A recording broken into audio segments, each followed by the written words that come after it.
Hello दोस्तों, तो कैसे हैं आप लोग। मैं हूं उमर और आप देख रहे हो love you study YouTube channel. तो दोस्तों, आज की इस वीडियो में हम शुरुआत करेंगे एक नए चैप्टर की है जो कि है मोशन इन अ प्लेन।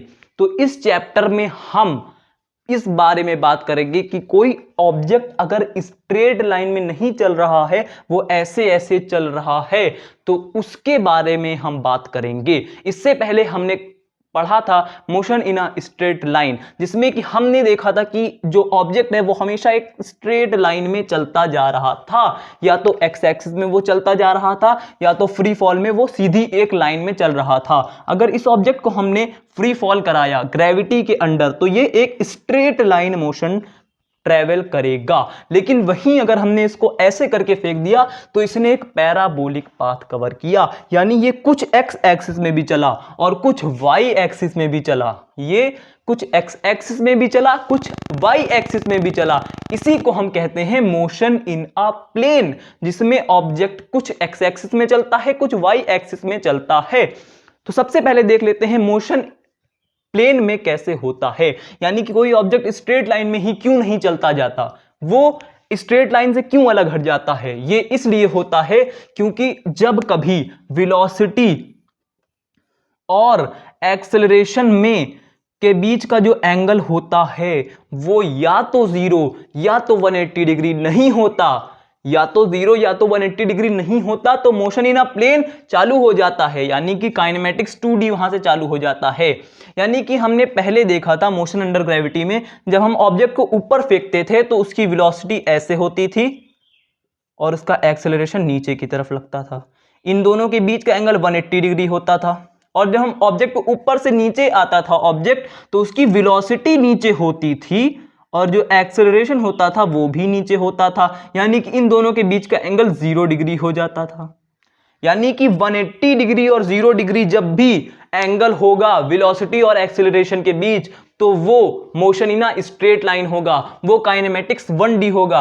लेकिन अगर वेलोसिटी और एक्सेलरेशन के बीच का जो एंगल है वो ना तो 0 डिग्री है ना तो 180 डिग्री है, तो कौन सा मोशन होगा, मोशन इन अ प्लेन होगा। यानी कि यहां पे काइनेमेटिक्स 2D स्टार्ट हो जाएगा। बस इसी चीज के बारे में इस चैप्टर में हमें पढ़ना है। Motion in a straight line हम पढ़ चुके थे, अब पढ़ना है मोशन इन अ प्लेन। तो मोशन इन अ प्लेन में जो सबसे बेसिक रिक्वायरमेंट जिस चीज की होती है वो होता है हमारा वेक्टर्स। अगर हमने वेक्टर्स को ध्यान से नहीं पढ़ा तो हमसे motion in a straight line के question, motion in a plane के क्वेश्चन कभी भी लग नहीं सकते। सबसे ज्यादा इंपॉर्टेंट कॉन्सेप्ट है मोशन इन अ प्लेन के लिए। तो आज हम वेक्टर्स की शुरुआत करेंगे। तो आज हम इस वीडियो में क्या क्या पढ़ने वाले हैं, हम पढ़ेंगे स्केलर क्वांटिटी और वेक्टर क्वांटिटी के बारे में, बीच क्या डिफरेंस होता है, वेक्टर्स को हम रिप्रेजेंट कैसे करते हैं, वेक्टर्स के बीच का एंगल कैसे देखते हैं, टाइप्स कौन कौन से हैं वेक्टर्स के, और वेक्टर्स का हम एडिशन कैसे करते हैं। Most important, addition of vector is the most important part of this video. तो वीडियो को कहीं भी स्किप मत करना। वैसे तो ये सब कुछ इंपॉर्टेंट है, इस वीडियो में एक एक चीज, हर चीज पढ़ाई जाने वाली चीज इंपॉर्टेंट है। तो सबसे पहले देख लेते हैं स्केलर क्वांटिटी और वेक्टर क्वांटिटी में क्या डिफरेंस है। ये तो हमने 9th क्लास में ही पढ़ रखा था, अगर पढ़ा होगा तो। अगर पूरा 9th और 10th ऐसे ही निकाल दिया होगा तब तो नहीं पढ़ा होगा, लेकिन कोई दिक्कत वाली बात नहीं। यहाँ पे फिर से उस 9th और 10th के कॉन्सेप्ट को रिवाइज करने वाले हैं हम। तो हमने 9th 10th में पढ़ा था कि स्केलर क्वांटिटी वो क्वांटिटीज होती हैं जो कि हमको मैग्नीट्यूड के बारे में बताती हैं लेकिन डायरेक्शन के बारे में कुछ भी नहीं बताती हैं। स्केलर क्वांटिटी के पास मैग्नीट्यूड होता है लेकिन डायरेक्शन उसके पास नहीं होता है।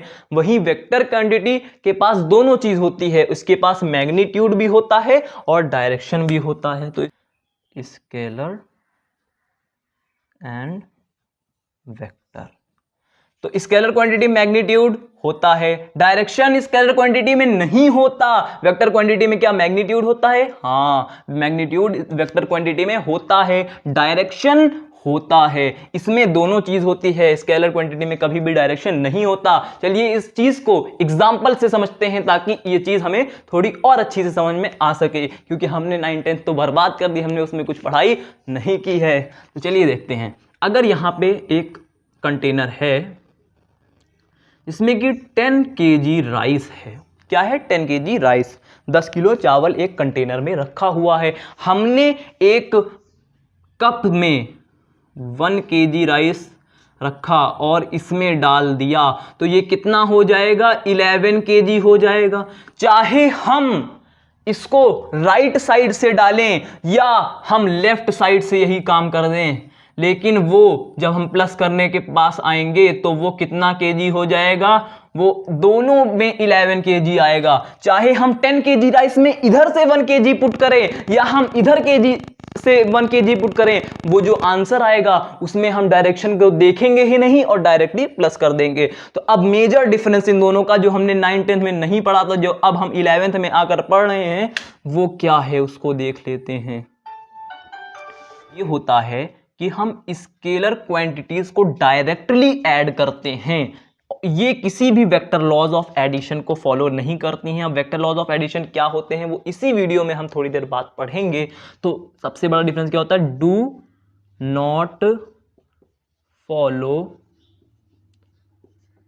Vectors laws of addition. ये किसी भी वेक्टर लॉज ऑफ एडिशन को फॉलो नहीं करते, जो कि अभी हम पढ़ेंगे। और ये सारे वेक्टर लॉज ऑफ एडिशन को फॉलो करती हैं। Do follow vector laws of addition, वही जो इधर लिखा है वही इधर भी है। तो ये जो सबसे मेजर डिफरेंस होता है कि इनको हम डायरेक्टली प्लस करते हैं, जैसे कि अभी हमने किया 11 kg और 11 kg। तो अब देख लेते हैं कि वेक्टर्स का एडिशन। अब मान लो ये एक ग्राउंड है, ये एक बॉक्स है, इसमें हम 2 फोर्सेज लगा रहे हैं, 10 न्यूटन की और 10 न्यूटन की। ये भी 10 न्यूटन का है और ये भी 10 न्यूटन का है। तो इनको तो हमने 20 न्यूटन कह दिया कि इस पे नेट फोर्स 20 न्यूटन का लग रहा है। लेकिन क्या अगर इधर से हम 10 न्यूटन का फोर्स लगा रहे होते और इधर से हम 10 न्यूटन का फोर्स लगा रहे होते, तब क्या हम इसे 20 न्यूटन कह सकते थे? नहीं कह सकते थे, क्योंकि इनको ऐड करने के लिए वेक्टर लॉज ऑफ एडिशन लगता है और उससे जब हम इनको ऐड करेंगे तो ये 0 न्यूटन आ जाएगा, जो कि अभी हम बाद में पढ़ेंगे ये कैसे 0 न्यूटन आ गया वेक्टर लॉज ऑफ एडिशन में, एडिशन ऑफ वेक्टर्स में। तो अब हमने पढ़ लिया difference between scalar quantity and vector quantity.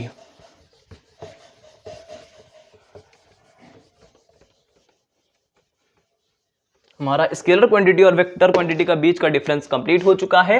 तो अब हम बढ़ेंगे रिप्रेजेंटेशन ऑफ वेक्टर की तरफ।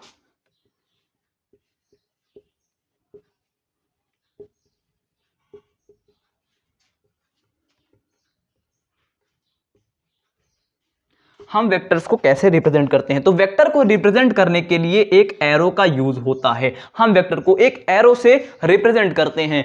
एरो का एक हेड होता है, ये एरो का हेड होता है, ये एरो की टेल होती है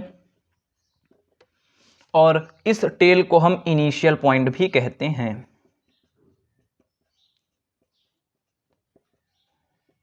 जो इसकी लेंथ होती है, ये इसकी लेंथ होती है, ये हमें देती है magnitude. Length of vector gives us magnitude of,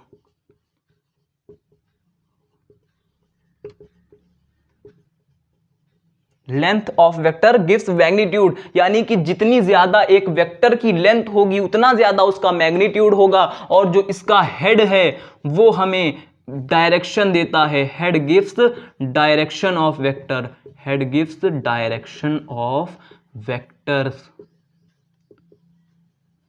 head क्या देता है? डायरेक्शन देता है। इसकी लेंथ जितनी बड़ी होगी उतना ज्यादा उसका मैग्नीट्यूड होगा। और इसका हेड अगर इधर की तरफ होगा तो ये डायरेक्शन होगी, अगर इधर की तरफ होगा तो ये डायरेक्शन होगी। अब अगर ये 20 न्यूटन के फोर्स को दिखा रहा है तो इसकी लेंथ को हम आधा करके 10 न्यूटन के फोर्स को रिप्रेजेंट करेंगे। इसका आधा करके हम 5 न्यूटन के फोर्स को रिप्रेजेंट करेंगे। तो लेंथ हमें देती है मैग्नीट्यूड, डायरेक्शन हमें बताता है, क्या बताता है? डायरेक्शन हमें बताता है कि फोर्स किस डायरेक्शन में लग रहा है। और ये हम बताएंगे हेड को देख करके।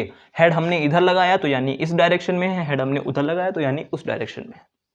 तो ये हो गया हमारा रिप्रेजेंटेशन ऑफ वेक्टर। हमने एक चीज देख लिया कि किसी भी वेक्टर में हमारे पास 2 चीजें होती हैं। वेक्टर्स में हमारे पास 2 चीजें होती हैं। एक होता है मैग्नीट्यूड मैग्नीट्यूड और एक होता है डायरेक्शन। किसी भी वेक्टर क्वांटिटी को हम उसके ऊपर एक एरो लगा के रिप्रेजेंट करते हैं। फोर्स एक वेक्टर क्वांटिटी है तो उसके ऊपर हम एक एरो लगा के रिप्रेजेंट करते हैं।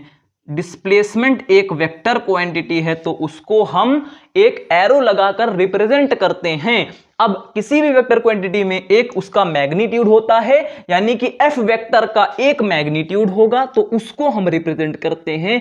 या तो हम सिंपली एफ बना देंगे, उसके ऊपर एरो नहीं लगाएंगे, तो ये क्या बताएगा, मैग्नीट्यूड ऑफ एफ वेक्टर। या तो इसको हम रिप्रेजेंट करने के लिए इसका भी यूज करते हैं, एफ वेक्टर के ऊपर मॉड लगा देंगे। तो ये भी और ये भी दोनों सेम हैं, ये दोनों मैग्नीट्यूड को रिप्रेजेंट कर रहे हैं, ये दोनों बता रहे हैं फोर्स वेक्टर का मैग्नीट्यूड क्या होगा। और डायरेक्शन को हम रिप्रेजेंट करते हैं एक कैप लगाकर, एफ कैप। डिस्प्लेसमेंट का डायरेक्शन कैसे बताएंगे, एस कैप। डिस्प्लेसमेंट का मैग्नीट्यूड कैसे बताएंगे, एस, या तो फिर एस एरो के अंदर मॉड, है ना। तो ऐसे बताएंगे हम मैग्नीट्यूड और ऐसे बताएंगे हम डायरेक्शन को। तो अब हमने रिप्रेजेंटेशन ऑफ वेक्टर को समझ लिया।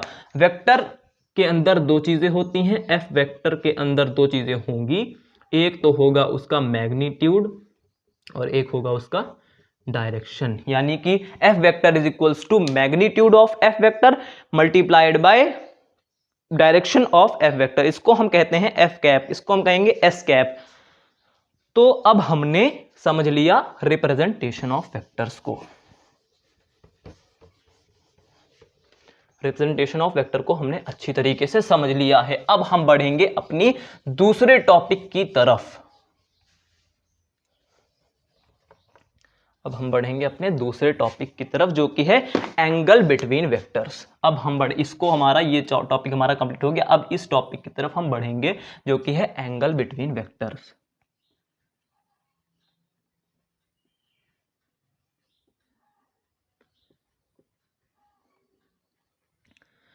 अब इस चीज में हम समझेंगे कि कैसे हम किसी भी दो वेक्टर के बीच का एंगल निकाल सकते हैं, कैसे हम किन्हीं भी दो वेक्टर्स के बीच का एंगल निकाल सकते हैं। मान लो एक रोड पे ऐसे कार चल रही है, उसने 120 डिग्री का टर्न लिया, वो ऐसे कार जा रही थी और वो ऐसे मुड़ गई, 120 डिग्री का टर्न लिया, तो इन दोनों वेक्टर्स के बीच का एंगल क्या होगा। कार पहले ऐसे जा रही थी, वो ऐसे मुड़ गई, तो इन दोनों वेक्टर्स के बीच का एंगल क्या होगा, 120 डिग्री होगा।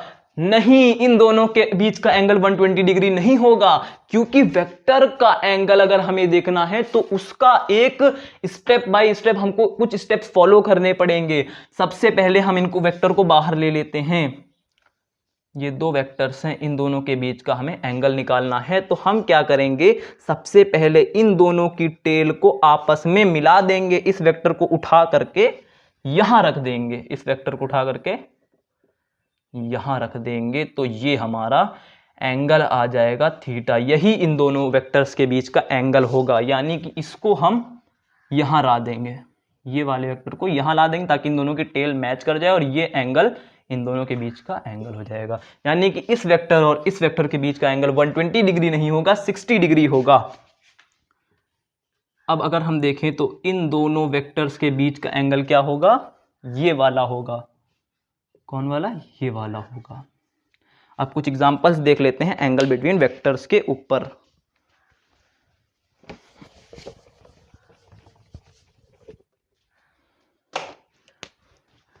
तो यहाँ पे एक ट्राइंगल बना लेते हैं, तीन वेक्टर्स ले लेते हैं, A vector, B vector and C vector. ये हमारा ए वेक्टर, ये हमारा बी वेक्टर, ये हमारा C vector.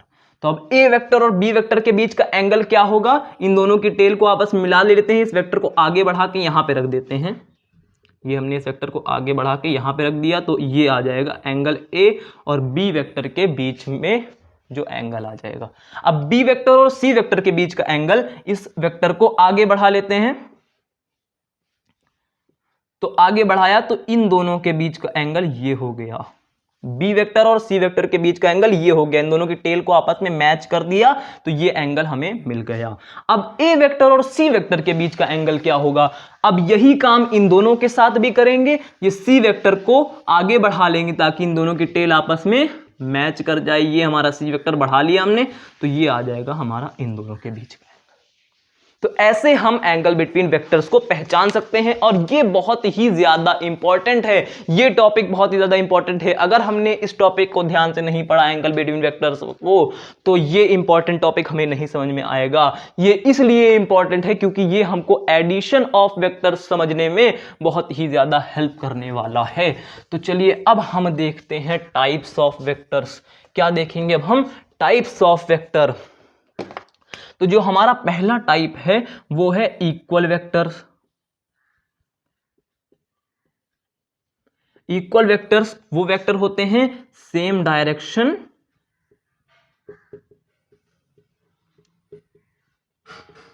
And equal magnitude, यानी कि डायरेक्शन भी जिनका सेम हो और जिनका मैग्नीट्यूड भी इक्वल हो, उनको हम कहेंगे इक्वल वेक्टर्स। फॉर एग्जांपल, इसका डायरेक्शन और इसका डायरेक्शन सेम है, लेंथ भी इन दोनों की सेम है, तो ये दोनों इक्वल वेक्टर। इसका डायरेक्शन और इसका डायरेक्शन सेम है, इक्वल वेक्टर। इसका डायरेक्शन और इसका डायरेक्शन सेम है, मैग्नीट्यूड इक्वल, ये दोनों भी हमारे इक्वल वेक्टर। इसका डायरेक्शन और इसका डायरेक्शन क्या हमारे पास सेम है? नहीं, इन दोनों का डायरेक्शन तो अपोजिट है, एक ऊपर है तो एक नीचे है, तो इन दोनों का डायरेक्शन अपोजिट है। मैग्नीट्यूड तो इक्वल है लेकिन डायरेक्शन तो अपोजिट है, इसलिए ये इक्वल वेक्टर नहीं हो सकते, ये इक्वल वेक्टर नहीं होंगे। तो अब हमने समझ लिया कि इक्वल वेक्टर हम उन्हीं वेक्टर्स को बोल सकते हैं जिनका डायरेक्शन भी सेम हो, एक ही डायरेक्शन हो और मैग्नीट्यूड भी इक्वल हो, तभी हम उनको बोलेंगे। क्या बोलेंगे? Equal vectors. जैसे कि ये दो वेक्टर हैं, अब अगर हम इन दोनों के टेल को आपस में मिला दें तो ये ओवरलैप कर जाएंगे और इन दोनों का एंगल क्या हो जाएगा? इन दोनों के बीच का 0 डिग्री हो जाएगा, यानी कि इक्वल वेक्टर्स के बीच का एंगल 0 डिग्री होता है। तो अब हम पढ़ेंगे इक्वल वेक्टर के बाद निगेटिव वेक्टर। दूसरा हमारा टाइप है निगेटिव वेक्टर। इसको हम अपोजिट वेक्टर भी कहते हैं, निगेटिव या अपोजिट वेक्टर। अब निगेटिव वेक्टर का जो कॉन्सेप्ट है वो बहुत ही सिंपल सा है। जैसे हमारे पास इक्वल वेक्टर था, सेम उसी तरह हमारा निगेटिव वेक्टर से थोड़ा सा डिफरेंस है। इसमें मैग्नीट्यूड इक्वल होता था, इसमें भी मैग्नीट्यूड इक्वल होगा, ये दोनों चीज इसमें सेम होगी। मैग्नीट्यूड इसका भी इक्वल, मैग्नीट्यूड इसका भी इक्वल। डिफरेंस कहां आएगा? डिफरेंस इसमें डायरेक्शन में आएगा। इन दोनों का डायरेक्शन बिल्कुल सेम होता था, इन दोनों का डायरेक्शन बिल्कुल अपोजिट होगा। Opposite direction and equal magnitude. और एग्जांपल्स देख लेते हैं। ये निगेटिव वेक्टर का एग्जाम्पल है। इन दोनों का जो मैग्नीट्यूड है वो इक्वल है और अपोजिट डायरेक्शन है। ये जो है हमारे पास निगेटिव वेक्टर है कि नहीं? ये हमारे पास निगेटिव वेक्टर नहीं है। क्यों नहीं है? क्योंकि इनका मैग्नीट्यूड बराबर नहीं है, इसका मैग्नीट्यूड ज्यादा है, इसकी लेंथ ज्यादा है, इसलिए ये निगेटिव वेक्टर नहीं कहलाएगा। तो ये हमारा निगेटिव वेक्टर नहीं है, ये हमारा निगेटिव वेक्टर नहीं है। क्या ये हमारा निगेटिव वेक्टर है? नहीं, ये भी नहीं है। इसका मैग्नीट्यूड तो सेम है इन दोनों का, लेकिन इन दोनों का जो डायरेक्शन है वो सेम है। होना क्या चाहिए? अपोजिट होना चाहिए निगेटिव वेक्टर में, लेकिन इनका सेम डायरेक्शन है, इसलिए ये भी नहीं होगा। इसका एग्जाम्पल, क्या ये हमारा निगेटिव वेक्टर है? हाँ, ये हमारा निगेटिव वेक्टर है। क्या ये हमारा निगेटिव वेक्टर है? हाँ, ये हमारा निगेटिव वेक्टर है। तो अब हमने समझ लिया निगेटिव वेक्टर किसे कहते हैं। क्या ये हमारे निगेटिव वेक्टर हैं? हाँ, ये भी हमारे निगेटिव वेक्टर हैं, क्योंकि डायरेक्शन भी अपोजिट है और लेंथ भी सेम है, यानी कि लेंथ भी सेम है मतलब मैग्नीट्यूड भी सेम है। तो अब हमने एक चीज जान लिया, इन दोनों की टेल और टेल को आपस में मिलाया तो इनके बीच का एंगल कितना आ रहा है? 180 डिग्री आ रहा है। तो इन दोनों के बीच का एंगल 180 डिग्री आ जाएगा, यानी कि निगेटिव वेक्टर्स के बीच का एंगल 180 डिग्री होता है। तो अब दो टाइप्स के वेक्टर्स हमने समझ लिए। अब जो तीसरा टाइप है वो हमारे पास है पैरेलल वेक्टर। तीसरा टाइप है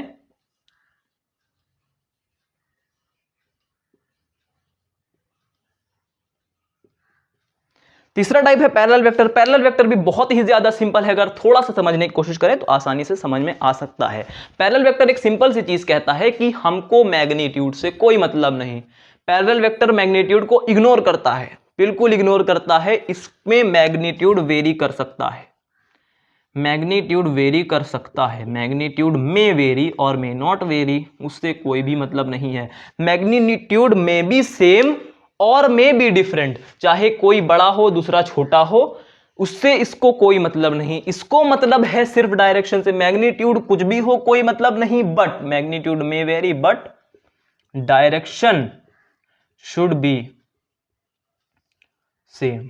यानी कि कोई भी ऐसे दो वेक्टर्स जिनका डायरेक्शन सेम हुआ तो बिना मैग्नीट्यूड को देखे हम उसको क्या कहेंगे, पैरेलल वेक्टर कह देंगे। बिना मैग्नीट्यूड को देखे, एक बड़ा एक छोटा हमको मतलब ही नहीं कौन बड़ा कौन छोटा, हमने तो देखा पैरेलल है तो हमने पैरेलल वेक्टर्स कह दिया। हमने देखा डायरेक्शन सेम है, पैरेलल वेक्टर कह दिया। हमने इन दोनों को देखा कि इन दोनों का डायरेक्शन सेम, पैरेलल वेक्टर कह दिया। हमने देखा कि इन दोनों का डायरेक्शन सेम, पैरेलल वेक्टर कह दिया। क्या ये दोनों हमारे पैरेलल वेक्टर होंगे? ये दोनों हमारे पैरेलल वेक्टर नहीं होंगे क्योंकि इनका डायरेक्शन अपोजिट है, सेम नहीं है। तो अब हमने पैरेलल वेक्टर को भी अच्छे से समझ लिया है। अब हम बढ़ेंगे अपने फोर्थ टाइप की तरफ जो कि है anti parallel vector. Fourth type क्या है? एंटी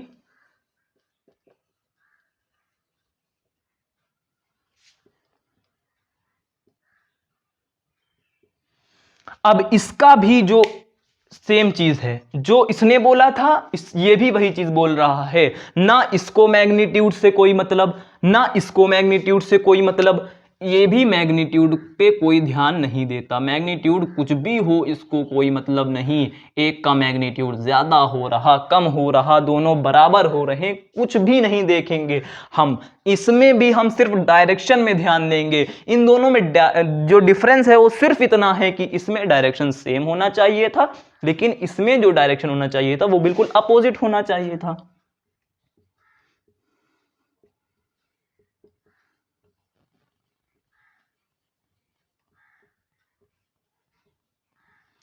तो हमने देखा कि पैरेलल और एंटी पैरेलल लगभग सेम हैं। दोनों में मैग्नीट्यूड बड़ा छोटा हो सकता है, लेकिन एक में डायरेक्शन सेम होनी चाहिए, दूसरे में डायरेक्शन अपोजिट होनी चाहिए। एग्जांपल्स देख लेते हैं।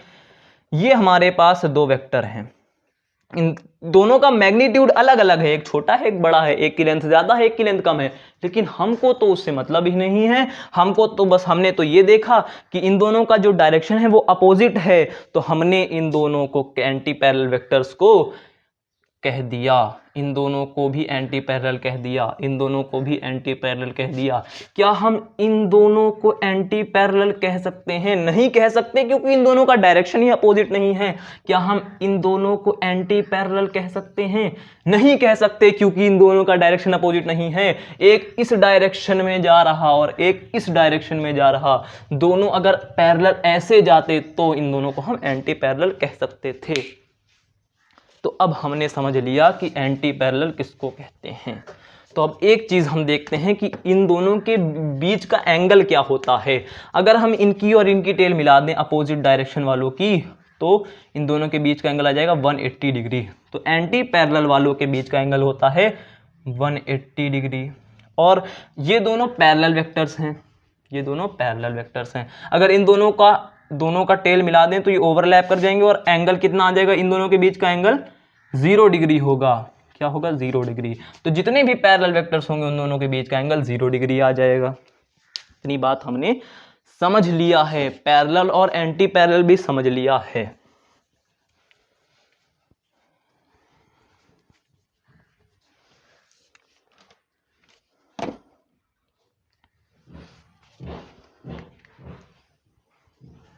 अब जो हमारा पांचवा टाइप है वो है हमारा कोप्लेनर वेक्टर। अब हम समझेंगे कोप्लेनर वेक्टर क्या होते हैं। तो कोई भी दो वेक्टर या तीन वेक्टर जो कि सेम प्लेन पे हों, तो इसको समझने के लिए हम एक एग्जांपल ले लेते हैं।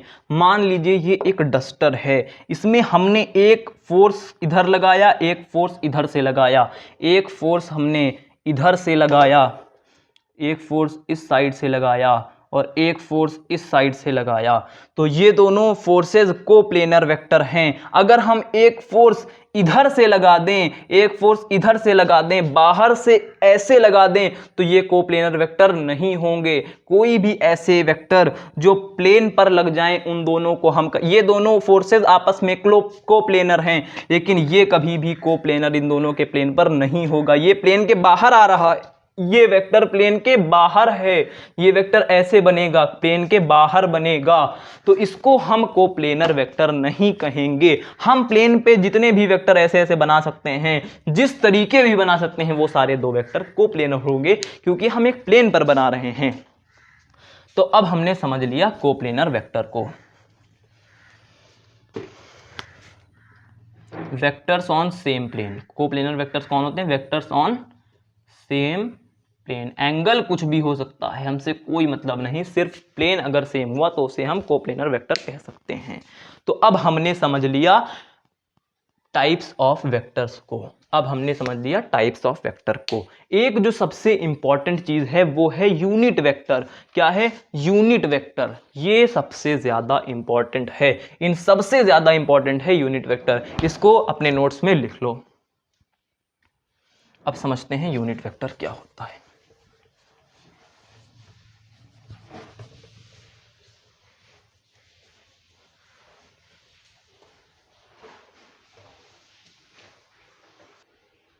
तो हमारे पास जो यूनिट वेक्टर है वो बड़ा ही सिंपल है। यूनिट वेक्टर सिर्फ इतना कहता है कि वो वेक्टर्स यूनिट वेक्टर होंगे जिनका मैग्नीट्यूड 1 होगा, जिनका मैग्नीट्यूड 1 होगा। मैग्नीट्यूड 1 होगा। क्या होगा? जिनका मैग्नीट्यूड 1 होगा और डायरेक्शन फिक्स होगा, एंड फिक्स डायरेक्शन।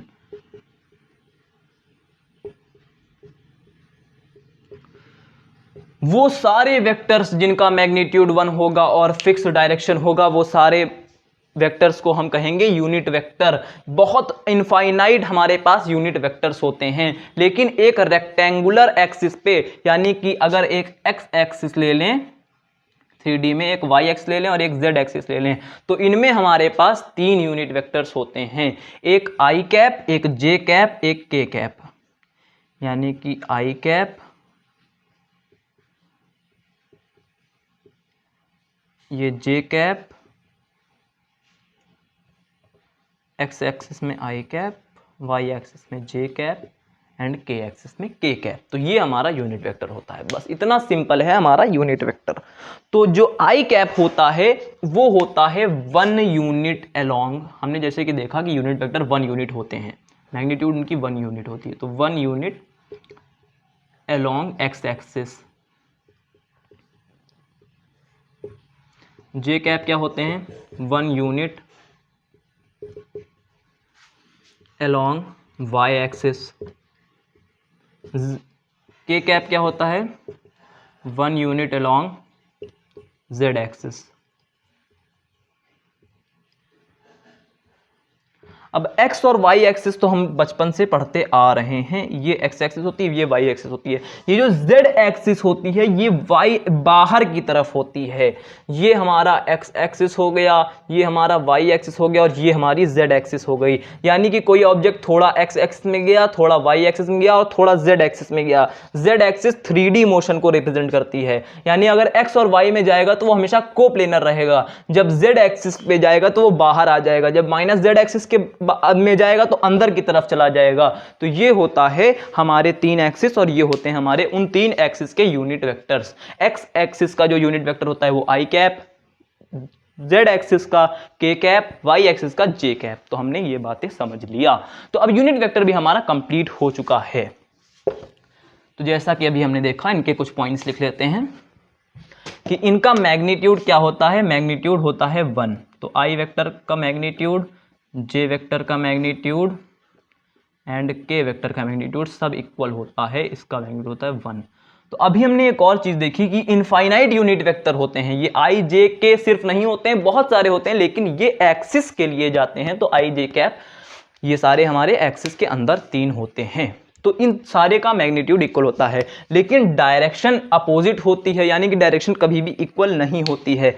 ये इधर का डायरेक्शन बता रहा है तो एक इधर का डायरेक्शन बता रहा है, आई कैप इधर का डायरेक्शन दे रहा है, जे कैप इधर का डायरेक्शन दे रहा है, के कैप इधर का डायरेक्शन दे रहा है। तो डायरेक्शन इक्वल नहीं होती, इसीलिए ये वेक्टर भी आपस में अनइक्वल हो जाते हैं। क्योंकि किन्हीं भी दो वेक्टर को इक्वल होने के लिए जरूरी है कि उसका मैग्नीट्यूड भी इक्वल हो और डायरेक्शन भी इक्वल हो। यहां मैग्नीट्यूड तो सबका 1 है, मैग्नीट्यूड तो सबका इक्वल है, लेकिन वेक्टर इनका जो डायरेक्शन है वो इक्वल नहीं है, इसलिए ये आपस में इक्वल नहीं हो सकते।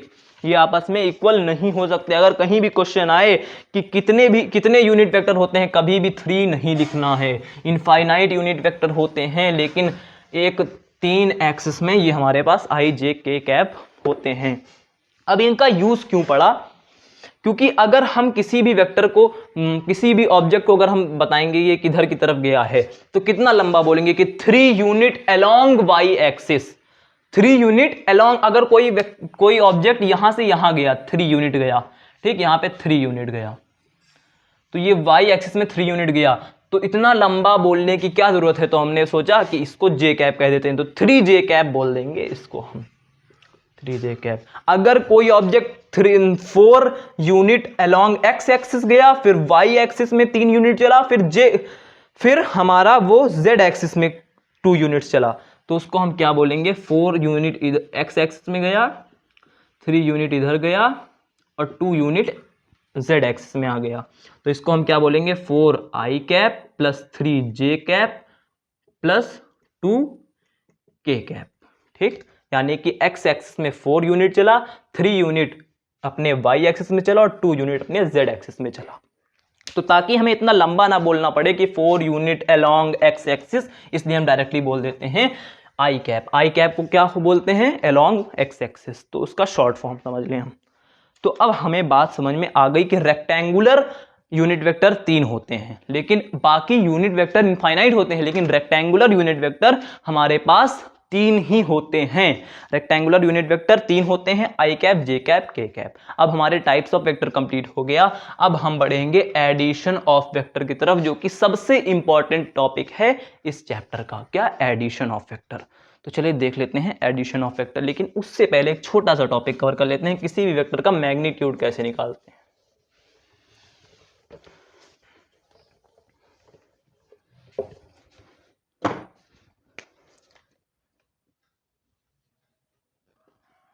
How to find magnitude of any vector. कोई वेक्टर हमें दिया हुआ है तो उसका मैग्नीट्यूड हम कैसे निकालेंगे।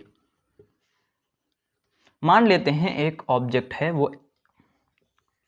वो यहां से स्टार्ट किया उसने, और वो कुछ एक्स एक्सिस में चला, कुछ वाई एक्सिस में चला और कुछ जेड एक्सिस में चला, और वो इस पॉइंट पे पहुंच गया। मान लेते हैं उसने 2 यूनिट एक्स एक्सिस में चला, 2 यूनिट एक्स एक्सिस में चला, फिर 3 यूनिट इधर चला वाई एक्सिस में, फिर 4 यूनिट वो जेड एक्सिस में आ गया। तो 2, 3, 4 इस पॉइंट को हम कहेंगे, जिस पॉइंट पे है वो उसे हम 2, 3, 4 कहेंगे। तो क्या अब हमने इसको हम उस तरह लिख सकते हैं कि 2 यूनिट अलोंग एक्स एक्सिस को हम 2 आई कैप लिखेंगे, यानी कि 2 यूनिट वो एक्स एक्सिस के अलोंग गया। अब 3 यूनिट अलोंग वाई एक्सिस गया, तो क्या हम इसको 3 जे कैप लिख सकते हैं। 4 यूनिट वो जेड एक्सिस के अलोंग गया, तो इसे हम 4 के कैप लिख सकते हैं। क्या हम इसे ऐसा लिख सकते हैं 2 आई कैप प्लस 3 जे कैप प्लस के कैप? बिल्कुल लिख सकते हैं इसको इस तरह। अब इसका मैग्नीट्यूड निकालना है कि ये गया कितना। हमें इससे मतलब नहीं कि इसका डायरेक्शन क्या है, हमको तो सिर्फ इतना पता करना है कि ये कितना चला। तो ये निकालने के लिए अब हम करेंगे एक फॉर्मूले का इस्तेमाल, जो कि है डिस्टेंस फॉर्मूला, जो कि हमने 9th में मैथ्स में पढ़ रखा है। √2 का स्क्वायर प्लस 3 का स्क्वायर प्लस 4 का स्क्वायर। मैग्नीट्यूड क्या होती थी? वेक्टर की लेंथ होती थी, यानी कि अगर ये वेक्टर है तो इसकी लेंथ हम निकाल रहे हैं, इसकी लेंथ l है मान लो, तो ये l की वैल्यू हम निकाल रहे हैं, है ना। तो ये हो जाएगी हमारे पास 4 + 9 + 16 का अंडर रूट। 16 + 4 कितना हो जाएगा? 20, और 20 + 9 तो ये हो जाएगा √29। तो l की वैल्यू आ गई √29, यानी कि इसकी लेंथ जो है √29 है, और यही इसकी मैग्नीट्यूड है, यानी कि √29 लेंथ को ट्रैवल किया इस ऑब्जेक्ट ने। √29 यूनिट इसने ट्रैवल किया इस ऑब्जेक्ट ने, तो हमने कैसे फाइंड किया? डिस्टेंस फार्मूला से, जो कि हमने 9th-10th में पढ़ रखा है। डिस्टेंस फार्मूला क्या होता है, चलिए यहाँ पे बता भी देते हैं। L is equal to under root x2 minus x1 का square plus y2 minus y1 का square plus z2 minus z1 का स्क्वायर। हमारा जो x2 है यानी कि अब वो कहाँ है, फाइनल में कहाँ है, x में 2 में, यानी कि पहले वो कहाँ था, 0 पे था। पहले x 0 था, 1 0 हो जाएगा, x1 0 है, और x2 यानी कि अब वो x में कहाँ है, 2 में है, तो 2 माइनस 0 2 हो जाएगा, 3 माइनस 0 3 हो जाएगा, 4 माइनस 0 4 हो जाएगा, क्योंकि ये सारे इनिशियल पॉइंट से शुरू हो रहे हैं, यानी कि y1 भी 0, z1 भी 0 और x1 भी 0। तो ऐसे हमारा आंसर आ जाएगा। तो हमने मैग्नीट्यूड निकालना भी सीख लिया। किसी भी वेक्टर का मैग्नीट्यूड हम ऐसे निकाल सकते हैं इस फॉर्मूले से।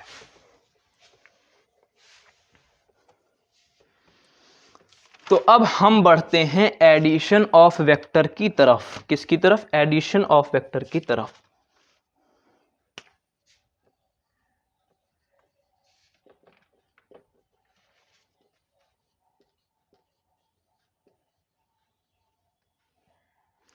चलिए बढ़ते हैं एडिशन ऑफ वेक्टर की तरफ। देखते हैं किसी भी दो वेक्टर, अगर कोई भी दो वेक्टर ऐसे, एक वेक्टर ऐसे है, एक वेक्टर ऐसे है, तो इन दोनों का एडिशन कैसे करेंगे। कोई वेक्टर ऐसे है, कोई वेक्टर ऐसे है, तो इन दोनों का एडिशन हम कैसे करेंगे। मान लो कोई ऐसे दिया हुआ है 2i cap plus 3j cap, और इसको प्लस करना हो हमें इससे plus 4i cap plus 5j cap, तो इसको हम ऐड कैसे करेंगे। तो ये सब चीज़ें हम सीखेंगे एडिशन ऑफ वेक्टर में। चलिए देखते हैं एडिशन ऑफ वेक्टर्स को। तो एक क्वेश्चन से स्टार्ट करते हैं। तो यहाँ पे मान लो दो वेक्टर्स हमें दे रखे हैं, दो वेक्टर्स कोई भी दे रखे हैं, एक ऐसे दे रखा है, एक हमारा मान लो ऐसे दे रखा है। ये दो वेक्टर दे रखे हैं। अब बोला गया इन दोनों को वेक्टर को ऐड करो और रिजल्टेंट वेक्टर की वैल्यू बताओ, उसका मैग्नीट्यूड बताओ क्या होगा। तो मान लो ये ए वेक्टर दे रखा है क्वेश्चन में, और ये बी वेक्टर दे रखा है क्वेश्चन में। तो अब इन दोनों का अगर हमें फाइंड करना है रिजल्टेंट, तो पहला जो स्टेप है, फर्स्ट स्टेप है कि एक की टेल और एक का हेड आपस में मिला दो। एक की टेल और एक का हेड आपस में मिला दो, यानी कि चलो इस वेक्टर को उठा करके यहां रख देते हैं, इस वेक्टर को चुपके से ऐसे ही उठाकर यहां रख देते हैं। ना डायरेक्शन चेंज किया, ना मैग्नीट्यूड चेंज किया। हम किसी भी वेक्टर को इधर उधर कर सकते हैं बिना डायरेक्शन और मैग्नीट्यूड को चेंज करे। तो ये हमारा ए वेक्टर हो गया, ठीक, ये हमारा बी वेक्टर हो गया। हमने रख दिया, इसको इरेज कर दिया। वो ए वेक्टर यहाँ कर दिया हमने, इन दोनों की टेल और आपस में हेड मिला दिया। अब जो इसका इन दोनों का रिजल्टेंट होगा वो ये होगा, वो ये होगा, वो ये होगा, यानी ए वेक्टर और बी वेक्टर का रिजल्टेंट ऐसे होगा। यानी कि ए वेक्टर ऐसे है, बी वेक्टर ऐसे है, तो सी वेक्टर ऐसे और आर वेक्टर ऐसे ना होके ऐसे हो जाएगा। ये हमारा हो जाएगा आर वेक्टर। हमने जैसे कि देखा था किसी भी वेक्टर का मैग्नीट्यूड उसकी लेंथ होती है। तो अब जो पहला स्टेप है वो, इसको हम इन दोनों के बीच का एंगल क्या होगा। सबसे पहले जो अभी हमने एंगल बिटवीन वेक्टर्स पढ़ा, हमने बोला था कि ये इंपॉर्टेंट है क्योंकि ये एडिशन ऑफ वेक्टर्स में यूज होगा। तो इन दोनों के बीच का एंगल क्या ये होगा? नहीं, इन दोनों के बीच का वेक्टर का एंगल ये नहीं होगा। अगर हम इसको बढ़ा लें, इसको यहां पे ला दें, इन दोनों की टेल को मिला दें, तो ये होगा इन दोनों के बीच का एंगल। ए वेक्टर और बी के वेक्टर के बीच का एंगल ये थीटा होगा। इसको मान लेते हैं अल्फा, तो ये थीटा होगा। अब पहला स्टेप ये है कि इस पॉइंट से यहां पे परपेंडिकुलर एक ड्रॉप कर लेना है। इस पॉइंट को मान लेते हैं n, इस पॉइंट को मान लेते हैं m। ये परपेंडिकुलर ड्रॉप कर लिया। ड्रॉप करने के बाद परपेंडिकुलर हम जानते हैं कि साइन थीटा की वैल्यू जो होती है वो परपेंडिकुलर अपॉन हाइपोटेन्यूस होती है, परपेंडिकुलर अपॉन हाइपोटेन्यूस होती है। तो ये एक राइट एंगल ट्राइंगल है। इस एंगल का सामने वाली साइड ही इसकी परपेंडिकुलर होगी, यानी कि अगर इस पॉइंट को हम P मान लें तो ये जो PN होगी, ये जो PN होगी यही हमारी परपेंडिकुलर होगी। तो साइन थीटा हमारा हो जाएगा PN upon perpendicular upon hypotenuse. Hypotenuse हमारी बी वेक्टर है, बी वेक्टर का मैग्नीट्यूड हमारा ऐसे रिप्रेजेंट करेंगे हम। तो ये हो गई हमारी sine theta. Sine theta is equals to p n upon b. तो ये हो गया हमारा साइन थीटा। हमने ट्रिग्नोमेट्री में पढ़ रखा है कि कॉस थीटा की वैल्यू होती है बेस अपॉन हाइपोटेन्यूस। तो इसका बेस mn है, हाइपोटेन्यूस इसका b है, क्योंकि ये b वेक्टर है तो इसका मैग्नीट्यूड लेंथ हो जाएगी, लेंथ हमारी हाइपोटेन्यूस है, तो mn अपॉन b हो जाएगा यहां पे कॉस थीटा के बराबर। अब हम इसको क्रॉस मल्टीप्लाई करेंगे तो mn is equals to b cos theta आ जाएगा। mn की वैल्यू आ जाएगी b कॉस थीटा। हमें ये r वेक्टर चाहिए तो mn की वैल्यू आ गई b कॉस थीटा। अब हम यहां पे एक बहुत ही शानदार कॉन्सेप्ट का यूज करने वाले हैं जो कि हमने 8, 9, 10th में पढ़ रखा है, जो कि है पाइथागोरस थ्योरम। पाइथागोरस थ्योरम का इस्तेमाल अब हम करेंगे अपना आंसर को लाने के लिए। तो अब हम यहां से हम pn की वैल्यू निकाल सकते हैं। pn यहां चला आएगा और b साइन थीटा हो जाएगा। pn is equals to b sine theta. तो pn की वैल्यू आ गई b साइन थीटा और ये आ गई b कॉस थीटा। ठीक, ये दोनों चीजें हमें याद रखना है, pn की वैल्यू b साइन थीटा और mn की वैल्यू b कॉस थीटा। यानी कि हमने इसकी वैल्यू फाइंड कर लिया हमने b साइन थीटा, इसकी वैल्यू फाइंड कर लिया हमने b कॉस थीटा।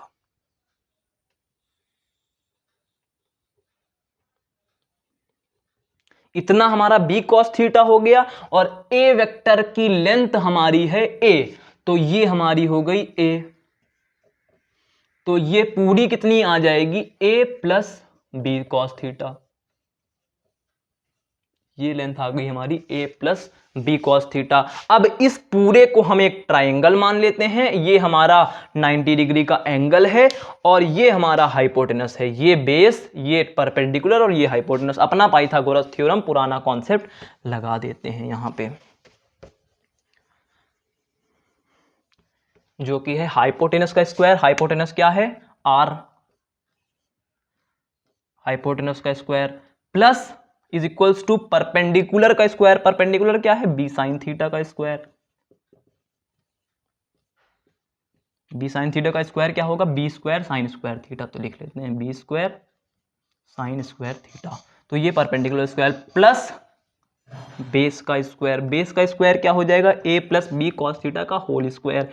तो इसकी वैल्यू क्या आ जाएगी a प्लस बी का होल स्क्वायर का फॉर्मूला हम जानते हैं, a square plus B square plus 2ab। तो a square plus B square यानी कि b square cos square theta, a square plus B square plus 2ab cos theta. तो ये आ गया हमारा r वेक्टर का स्क्वायर। r वेक्टर के स्क्वायर की वैल्यू आ गई।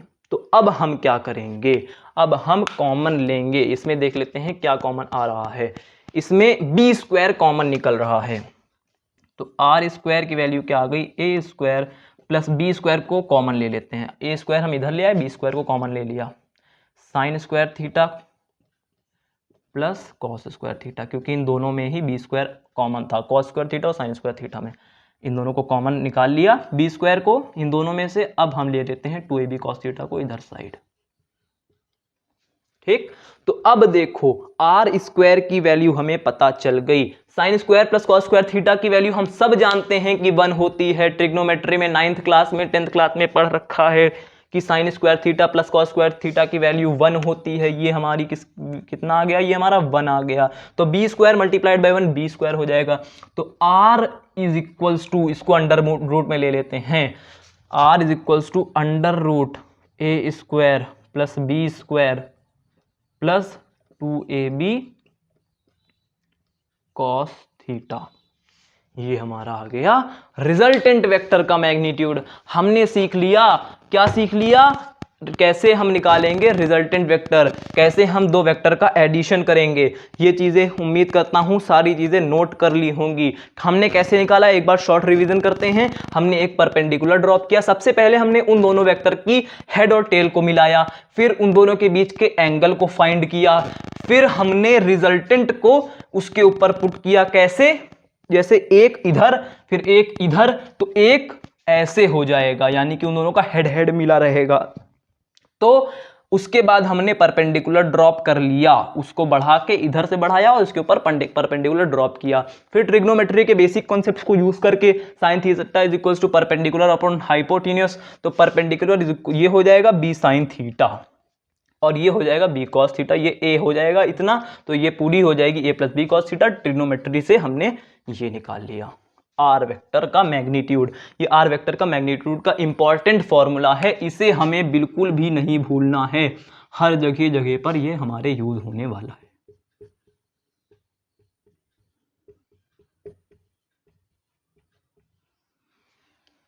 तो हमने ये बहुत ही इंपॉर्टेंट फॉर्मूला को ड्राइव कर लिया, बहुत ही इंपॉर्टेंट फॉर्मूला को डिराइव कर लिया। तो ये है हमारा, इसको हम कहेंगे triangle law of vector addition. इसी की बात हम कर रहे थे कि जो स्केलर क्वांटिटीज होती हैं वो इन्हें फॉलो नहीं करती हैं, उनको हम डायरेक्टली प्लस करते हैं, लेकिन जो वेक्टर्स होते हैं वो vectors laws of vector addition को फॉलो करती हैं, वेक्टर्स लॉज ऑफ एडिशन को फॉलो करती हैं। तो वैसे तो 3 तरीके होते हैं, ट्रायंगल लॉ, पैरेललोग्राम लॉ और पॉलीगॉन लॉ। तो अब हम देखते हैं parallelogram law of vectors addition. लेकिन उससे पहले जो अभी हमने ट्राइंगल लॉ पढ़ा है उसको देख लेते हैं कि रिजल्टेंट वेक्टर कहाँ बनेगा। अगर एक वेक्टर हमें ऐसे दे रखा है और एक वेक्टर हमें ऐसे दे रखा है, तो इन दोनों का रिजल्टेंट क्या होगा। मान लो ये ए वेक्टर है और ये बी वेक्टर है, तो इन दोनों का रिजल्टेंट वेक्टर कहाँ बनेगा। क्या इन दोनों का रिजल्टेंट वेक्टर ऐसा होगा? नहीं, इन दोनों का रिजल्टेंट वेक्टर ऐसा नहीं होगा। इसका जो हेड होगा वो यहां होगा, क्योंकि इसका हेड ऐसे फिर इसका हेड ऐसे, तो ये अपोजिट हो जाएगा। इसका हेड ऐसे ना हो करके ऐसे हो जाएगा। अगर ये ऐसे होगा और ये ऐसे होगा तो इसका हेड किधर होगा, इसका हेड इधर होगा। अगर ये ऐसे होगा और ये ऐसे होगा तो हम कैसे इसका, इन दोनों का रिजल्टेंट वेक्टर क्या होगा, इसको हम इन दोनों के टेल और हेड को कैसे मिलाएंगे। एक वो ऐसे रखेंगे और इसको थोड़ा बढ़ा के यहां ले आएंगे, तो फिर एक इधर का मुंह करे हुए है तो एक इधर का ना करके इधर का कर लेगा। इन दोनों का हेड हम आपस में मिला देंगे, तो ये हमारा रिजल्टेंट वेक्टर हो जाएगा। ठीक है, तो ऐसे रिजल्टेंट वेक्टर को हम देखते हैं। अब बढ़ते हैं parallelogram vectors law of addition की तरफ। पैरेललोग्राम लॉ में हम एक नई चीज करेंगे। ट्राइंगल लॉ में हम क्या कर रहे थे कि उन दोनों के एक के टेल और एक के हेड को मिला रहे थे, एक के टेल और एक को हेड को मिला रहे थे और फिर उसके बाद उसको रिजल्टेंट कह रहे थे। लेकिन इसमें हम थोड़ी सी डिफरेंट चीज करेंगे, इसमें हम थोड़ी सी डिफरेंट चीज करेंगे। वो क्या करेंगे, पहले हम एक के हेड और एक के टेल को मिला रहे थे, अब की हम इन दोनों में टेल और टेल को मिलाएंगे आपस में। मान लेते हैं कि ये हमारा एक वेक्टर है और ये हमारा एक वेक्टर है, ये दो वेक्टर दिए हुए हैं। तो अब हम क्या करेंगे, अब हम ये करेंगे कि इन दोनों के टेल को आपस में मिला के रख देंगे, इन दोनों के टेल को आपस में मिला के रख देंगे। तो ये इन दोनों के टेल को आपस में मिला के ऐसे रख दिया। अब इनका जो रिजल्टेंट होगा इन दोनों का, इसके बनाए, इन दोनों के द्वारा बनाए गए पैरेललोग्राम का वो डायगोनल होगा, इन दोनों के द्वारा बनाए गए पैरेललोग्राम का वो डायगोनल होगा, यानी कि इसका रिजल्टेंट ये हो जाएगा। यानी कि एक अगर ए वेक्टर है, एक अगर बी वेक्टर हो है, उन दोनों की टेल्स को मिलाकर रख दिया हमने, वो दोनों वेक्टर्स पैरेललोग्राम बनाएंगे, तो उसका जो डायगोनल होगा वो हमारा रिजल्टेंट वेक्टर हो जाएगा। तो ए वेक्टर और बी वेक्टर का रिजल्टेंट ये हो गया, इन दोनों के द्वारा बनाए गए पैरेललोग्राम का डायगोनल। तो आर वेक्टर हमारा क्या हो गया, ए वेक्टर प्लस बी वेक्टर, इन दोनों के वेक्टर का एडिशन हो गया।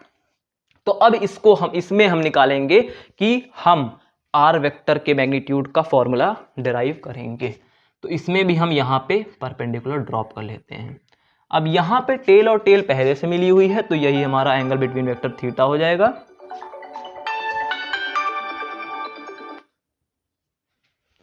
एक कॉल आ गई थी, तो यहाँ पे एक थीटा एंगल इन दोनों के बीच का ये हो जाएगा, क्योंकि इनका टेल और टेल पहले से मिला हुआ है, कोई भी छेड़खानी नहीं करेंगे। तो इसको मान लेते हैं थीटा, तो इसको मान लेते हैं हम अल्फा, इसको मान लेते हैं अल्फा। तो अब हम फिर से अपने वही कॉन्सेप्ट्स का इस्तेमाल करेंगे। ये थीटा हो गया तो हमारा ये भी थीटा हो जाएगा। कैसे हो जाएगा, ये थीटा हो गया तो ये कैसे थीटा हो जाएगा, क्योंकि हमने पढ़ा था कि दो पैरेलल लाइंस में अगर एक पैरेलल लाइन पैरेललोग्राम में ये दोनों पैरेलल लाइंस होंगी और ये इंटरसेक्शन लाइन होगी, मान लो इसको थोड़ा सा बढ़ा लेते तो ये इंटरसेक्टिंग लाइन हो जाएगी। अगर ये थीटा तो ये थीटा। कैसे? Corresponding angles. कैसे? करेस्पॉन्डिंग एंगल्स, जो कि हमने छोटी क्लासेस में पढ़ रखा है। Corresponding angles of parallel lines are same. तो ये दोनों करेस्पॉन्डिंग एंगल से ये भी थीटा हो जाएगा, ये थीटा तो ये थीटा।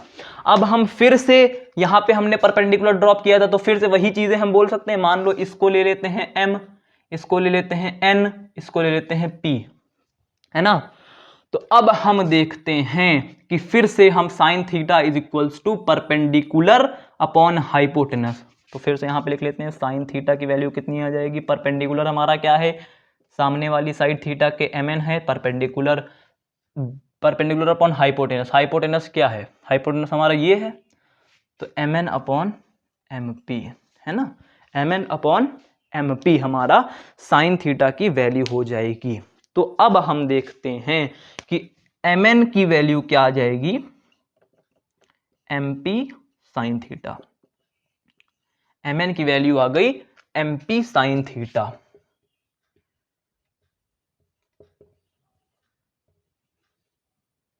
mn की वैल्यू आ गई mp साइन थीटा। अब हम cos थीटा की वैल्यू क्या लिखेंगे? cos थीटा क्या होता है? बेस अपॉन हाइपोटेनस होता है। बेस अपॉन हाइपोटेनस, बेस क्या हो जाएगा? pn, हाइपोटेनस क्या हो जाएगा? mp। तो pn की वैल्यू आ जाएगी mp cos थीटा। pn की वैल्यू क्या आ जाएगी? mp cos theta. अब हम इन्हीं दोनों के हेल्प से इसको निकाल सकते हैं, r वेक्टर की वैल्यू निकाल सकते हैं इन्हीं दोनों की हेल्प से। कैसे निकाल सकते हैं? अब बहुत ही ध्यान से देखेंगे। ये हमारी mp साइन थीटा आ गई और ये हमारा क्या आ गया? ये हमारा आ गया mp cos थीटा। ये आ गया हमारा mp cos थीटा और ये लेंथ हमारी क्या है? a है। ठीक, तो ये पूरी लेंथ कितनी आ जाएगी? ये पूरी लेंथ कितनी आ जाएगी? a plus mp cos theta, ये पूरी लेंथ आ जाएगी और ये पूरी लेंथ mp साइन थीटा आ जाएगी। तो ये पूरा ट्राइंगल बन गया हमारा, ये 90 डिग्री बन गई और ये पूरा ट्राइंगल बन गया। ये पूरा ट्राइंगल कौन सा है? राइट ट्राइंगल है। इसमें कौन सा थ्योरम लगेगा? Pythagoras theorem. लेकिन पाइथागोरस थ्योरम लगाने से पहले हम थोड़े से चेंजेस करेंगे। ये हमारा mp क्या b वेक्टर के मैग्नीट्यूड के इक्वल होगा? क्यों इक्वल होगा? क्योंकि ये इसकी अपोजिट साइड है। पैरेललोग्राम की आइडेंटिटी है कि वो अपनी अपोजिट साइड्स को इक्वल रखता है, यानी कि अपोजिट साइड्स इक्वल होंगी तो ये mp हमारा b वेक्टर का मैग्नीट्यूड होगा, यानी कि इसको हम b लिख सकते हैं। mp को इरेज करके इसको हम b साइन थीटा बोल सकते हैं। क्या बोल सकते हैं? b sine theta. तो ये लेंथ हमारी b साइन थीटा हो गई। अब क्या हम mp को b साइन थीटा यहां भी लिख सकते हैं? वहां लिखा तो यहां भी लिख सकते हैं। तो ये हमारा हो गया b cos थीटा। तो अब यहां पे भी चेंज कर लेते हैं, b cos थीटा।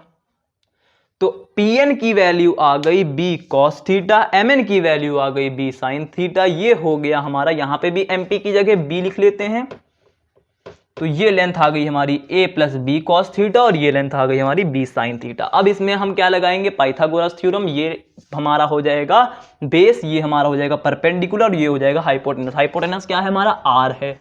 तो हाइपोटेनस का square is equals to perpendicular का स्क्वायर, b साइन थीटा का स्क्वायर क्या हो जाएगा? b square sine square theta